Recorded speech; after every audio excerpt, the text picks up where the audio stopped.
Ayun, alright mga padi. Meron tayo dito isang project car ni Bossing na Lancer GSR mga padi. So aircon issue tayo dito. Yan, change oil siya ngayon mga padi. Ayan, kasi ito mga padi, tingnan nyo. Ito yung luma niya compressor mga padi. Ayan, tingnan nyo. Super black oil. Yan ang black oil mga padi. Yan, kapag nagkaroon ng black oil dyan sa compressor ninyo, sigurado buong system niyan meron na, hanggang evaporator, lahat ng linya. Yan, ito rin yung condenser niya mga padi. Yan, so binaklas natin yung condenser, pinalitan na rin natin. So change oil na yan mga padi, para hindi na tayo mag-risk ng sure ball na maayos talaga yung lamig. Ayaw ni Bossing ng mga paputyo-putyo mga gawa eh. So para sure ball tayo, palit yan mga boss. So pag ganyan, so yun yung bago natin na condenser, para siguradong malinis na malinis. Kasi kapag ganun katindi yung black oil mga padi, napakahirap na linisin yan. Sobrang lagkit na yan. Tapos talaga hindi natin ma-assure na matatanggal natin lahat ng black oil mga padi. Tapos ito yung kanyang bagong compressor. Yan. Tapos yan kayong yung nito evaporator nya. Yan, laminated na rin. So yan, baklas tayo ng linya ng aircon para ma-flush out lahat ng ng ito yung mga linya. Ito kasi mga linya hindi natin mapapalitan ito mga boss eh. Yan pa rin gagamitin natin, pero flashing lang natin yan para matanggal lahat ng black oil mga padi. Mahirap, matirahan lang kasi ng konting black oil mga padi. Todas na tayo dyan. So ito rin yung kanyang lumang evaporator. Talagang naman din talaga, local na local mga padi. Hindi ito original ng pizza. Kasi yung original ng pizza GSR ay serpentine din naman.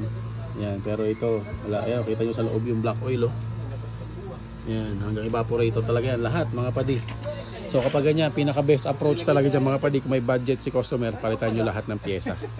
Kasi kapag nag-risk tayo ng cleaning, kapag ganyan kagrabe yung black oil mga padi, naka po, mahirap talaga.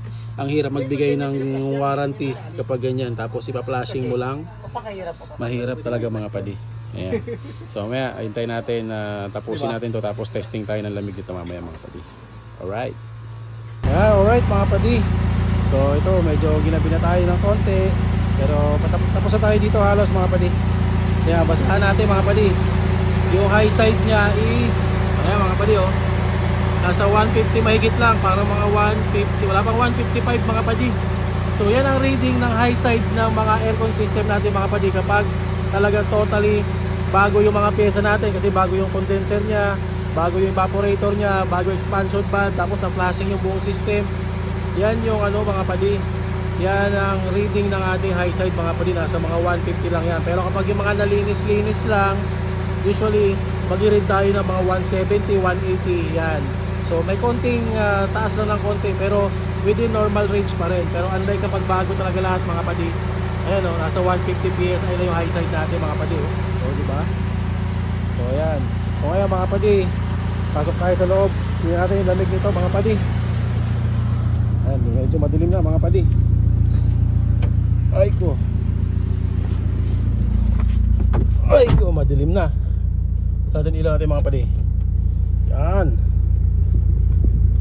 So reading natin mga padi ay yun 6.06 6 degrees mga padi. Napakalamig naman talaga yan nagpapay pa mga padi. Diba? Grabe lamig. Iba talaga mga padi kapag bago compressor, bago condenser, bago evaporator, talaga naman posibleng hindi lumamig talaga yung mga padi, tapos na flashing pa yung buong system nyo mga padi. Ang ganda ng lamig talaga yung mga padi. Sabi bumababa pa yung lamig. Yan. Yung adjustment ng thermostat yung mga padi, hindi pa sagad yan Hindi namin sinagad mga padi, parang nag-automatic yung kanyang aircon, yung kanyang compressor. Grabe lamig. Ang sakit sa kamay mga padi. Ayan, nahanginan yung kamay ko.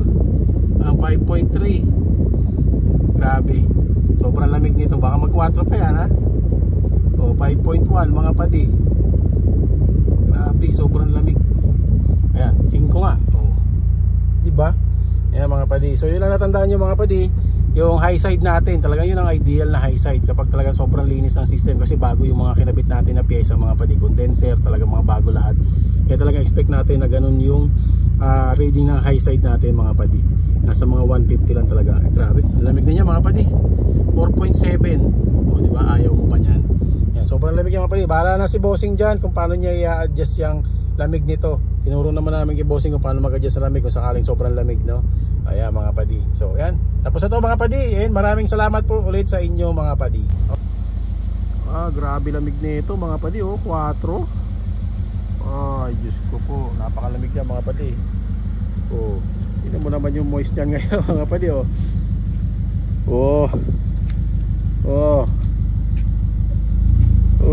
Napakalamig niya mga padi. Request ko kasi yung grabe. pang-karne. Para freezer ba na to? Freezer car. Di ba? Grabe. Alright na to mga padi. All goods. Alright.